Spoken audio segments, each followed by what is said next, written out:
Okay, നമ്മളിന്ന് നോക്കാൻ പോകുന്നത് pronoun, type of pronoun.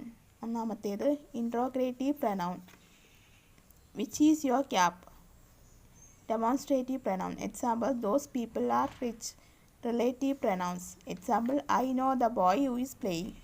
Indefinite pronouns. Example, nobody was present at the class. Distributive pronouns. Example, each book has a number. Reflexive pronouns. We blame ourselves. Emphatic pronouns. I cooked me food myself. അപ്പോൾ നമ്മൾ നോക്കിയിരുന്നത് പ്രനൗണും type of പ്രനൗണും ആണ്. So ഞാൻ ഇതിൻ്റെ detailed class വന്നിട്ട് ഞാൻ എൻ്റെ ചാനലിൽ upload ചെയ്തിട്ടുണ്ട് നേരത്തെ.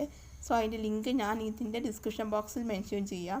അപ്പോൾ നിങ്ങൾ അത് കയറി കണ്ടു നോക്കൂ, കാണാത്തവരാണെങ്കിൽ. അപ്പോൾ നിങ്ങൾക്ക് ഡീറ്റെയിൽ ആയിട്ട് മനസ്സിലാക്കാൻ പറ്റും. അപ്പോൾ ബൈ, അത്രയേ ഉള്ളൂ ഗായ്സ്.